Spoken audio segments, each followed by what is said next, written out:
Welcome back to another episode of Advanced Sales Training for the Real Estate Professional. Today, we're going to cover a topic that might just change your real estate and sales career forever.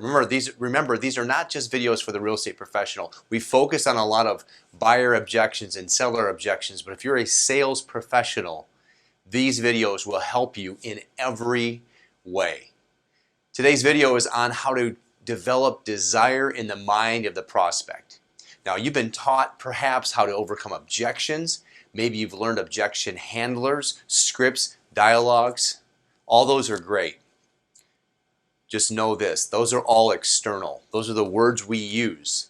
In this video, we're going to go deep. We're going to get into how to impact the mind of the prospect by developing desire in your own mind and being able to help the buyer by transferring that to them.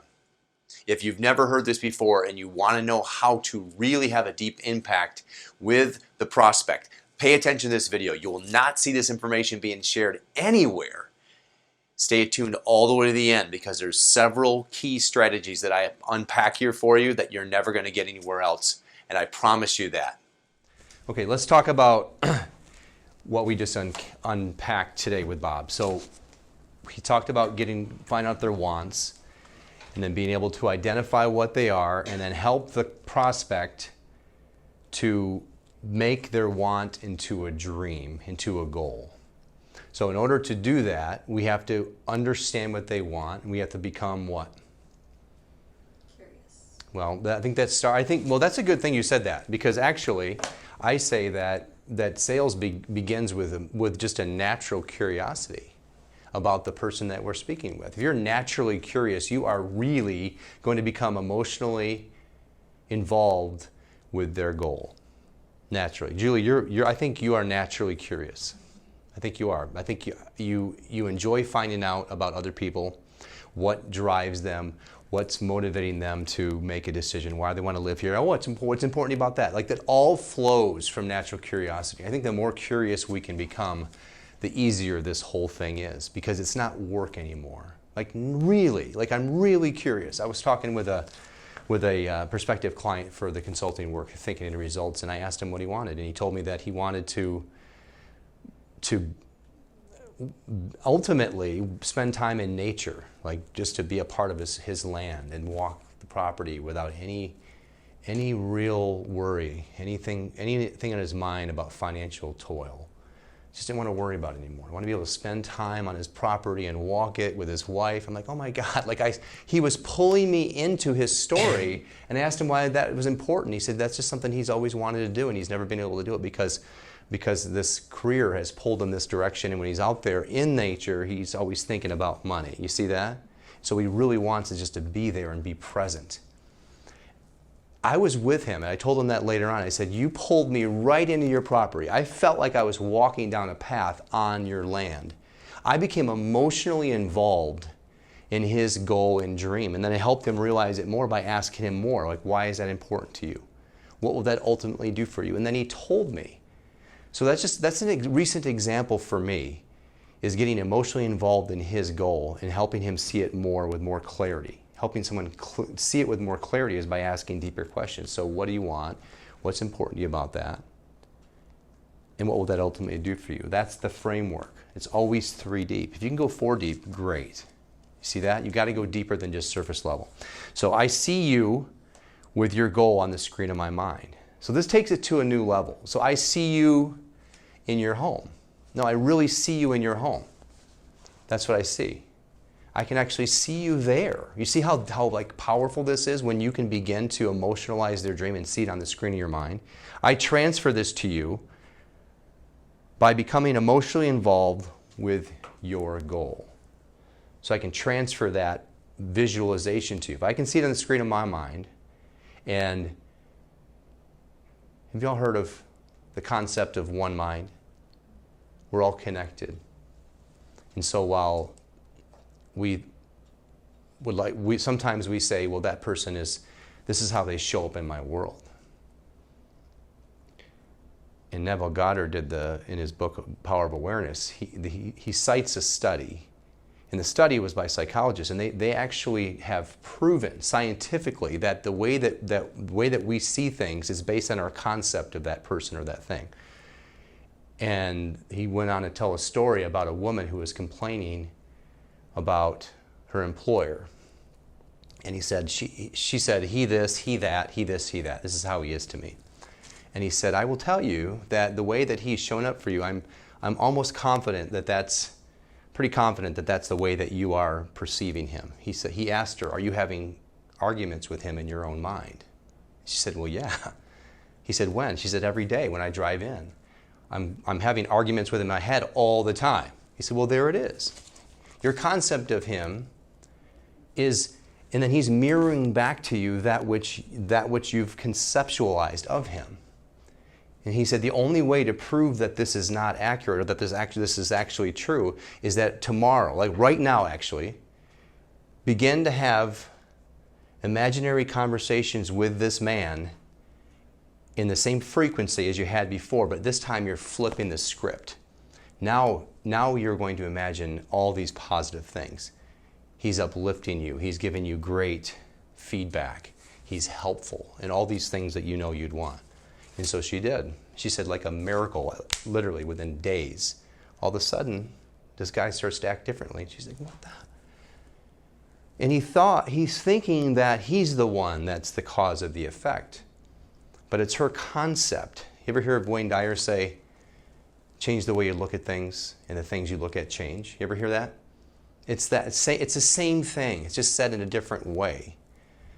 So our concept about how that prospect is going to conduct themselves in this environment, which is the whole process. You're on the phone. I heard Bob say he didn't get into what this is called, but it's called a double binding message.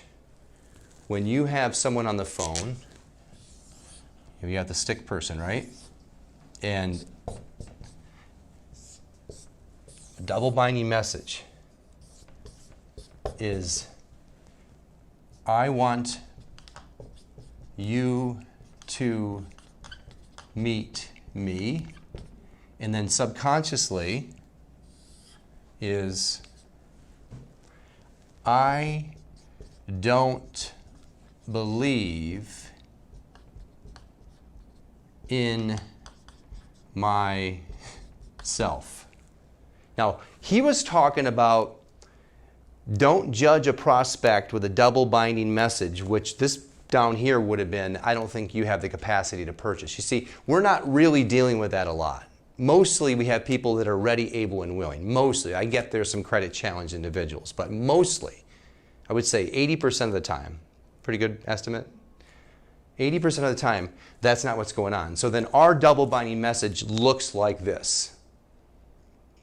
If this wasn't the case, then you'd set every single appointment you had. I don't believe in myself. In other words, I don't think that I can get this done. I think that, oh gosh, he's saying this and I'm thinking this, oh my gosh. So they're picking up on that double binding message. That's what's going on. You have to eliminate the double binding message. I see you meeting with me in my office.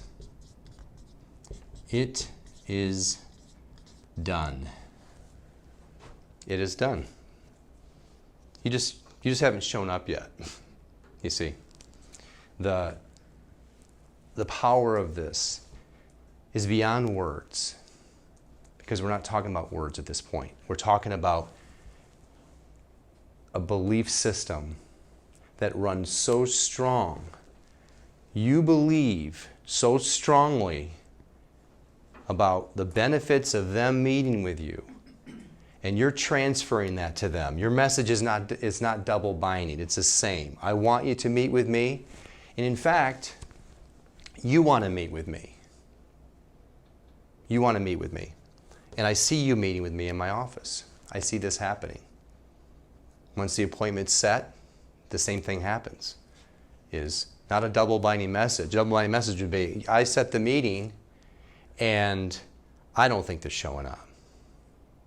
I don't think they're showing up. I heard Neville Goddard say this weekend. I was just struck. I think I stopped in my tracks listening to it. I think I was putting up Christmas lights. And I stopped. Clark W. Griswold stopped in his tracks. And he said that when you set a goal, consider this, really consider this. When you set a goal, and if you're thinking from the end, it is done. The wish fulfilled, meaning it's already done. In your own mind, it is done, and therefore it is done. So anything that you can do, that you do to worry about the how part, or worry about the challenges of how it's going to come about. What if this, or what if that, or I'm not sure if this, I don't have the money, I don't have the time, I don't have the resources. Get all that? You are sending a signal to your subconscious that the subconscious then begins to work on. It begins to work on the issues. Hello? Do you hear this? I have a question for you. If it is done,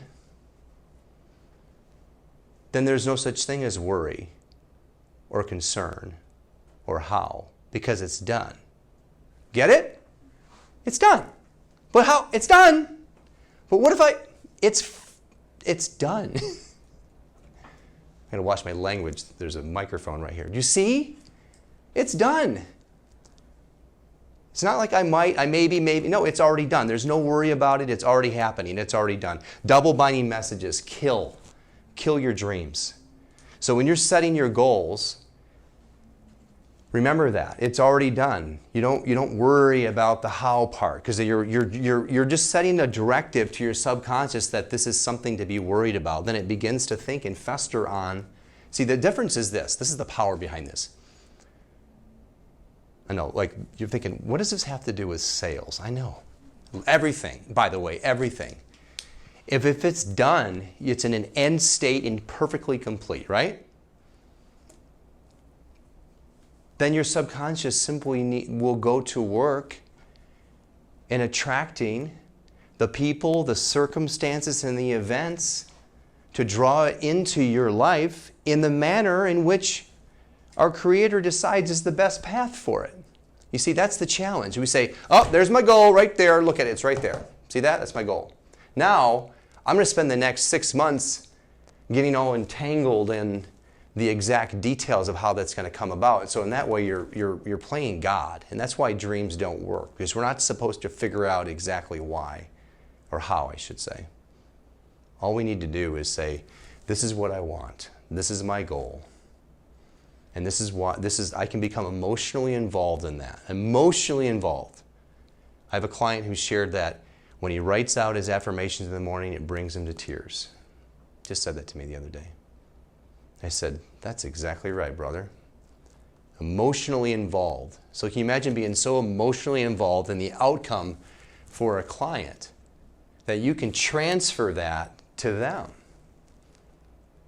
The only reason why I'm involved, this is crazy, with the Proctor Gallagher Institute, and I'm even sharing this with you today, is because when I put on that YouTube video about 375 days ago, Bob Proctor popped up and he said, sales is a transference of energy. That's what he said. I'm on the treadmill trying to work out. I'm like, what the hell is he talking about? I had no idea what he was talking about. All I knew is that it interested me and it fascinated me. And it pulled me in. See, he was pulling me in. Even with a video. Sales is a transference of energy. I'm like, I don't know what that means. Jedi mind trick, right? Are you guys getting this? And so, it is done. It is done. So begin to watch your words, because your words have gravity. I sure hope he shows up. Nope, hoping's not going to cut it. See, hoping means that you are now giving a directive to your subconscious mind that this is not going to happen. I am so happy and grateful now that today when I make my calls, people are available, they're ready, they're able, they're willing. It's done. In fact, I see a sign out front. I see how many signs do I see this week? I see 7 signs out front this week, all with different people's names on it. I see myself greeting them up in the front lobby. I see them receptive to my messages that I'm sharing. I see them happy that I've walked them through a plan and given them a actual framework, a process by which they can buy a home with success. That's what I see. It is done. In that way, you're just setting that intention way up front, not just. You are setting the intention. We work on that word, don't we? Just diminishes your statements. It takes a powerful statement and it reduces it down. You are setting your clear, focused intentions on what is happening this week way in advance of that. And the end result, by virtue of having the end state, the wish fulfilled, it automatically grants the means for the attainment of the wish fulfilled, of the goal received. You see that? No more double binding messages. I've done that for a long time. It doesn't work. And there's a reason why. I always say that I felt like I was taking 2 steps forward and 1 step back. Or maybe sometimes 1 step forward and 2 steps back. And that sucks. And I didn't even know what the hell what was causing that. Now I know. I'm very, very conscious about my thoughts and when I'm having a thought pattern that is running down that. When I'm giving my subconscious a directive which is completely going down this way. It's like a rabbit hole. It renders it unworkable versus the opposite. Wrapping up on how to develop desire in the mind of the prospect. What did you get out of that video? Did you learn something today that you had not heard before? Was it strange to you, this notion that we can use our imagination to develop what the buyer wants in our own mind and see it for ourselves and be able to see that buyer with the wish fulfilled? And by not sending these double binding messages, by having a unified message using the conscious and the subconscious, our words and our tonality and our body language combined with the subconscious message which we're sending them, which is I see you in or with the thing that you want. This is powerful stuff. If you're learning here, come back to this playlist. I've given you a link below to this playlist. It's not a channel, so you can't just save it as a channel, but it's a playlist. Just bookmark it. Bookmark this playlist, and then come back here often. Play these over and over again. There's only 2 ways to impact deep change, and this goes for the real estate professional as it does for everybody in changing how they are. And number 1 is a deep emotional impact, and number 2 is constant spaced repetition. So if you think you're going to watch this video and then go out in the world and do things differently, it's not going to happen. Come back and watch this over and over and over again. And that is the only way to begin to develop an understanding about how to have a deep impact. And by the way, what's the purpose of this, of these careers that we're in sales? It's to move people to take action in a direction that is in their best interest, to help them get what they want. Come back again often. This is Kevin Yoder, and I'll see you at the top.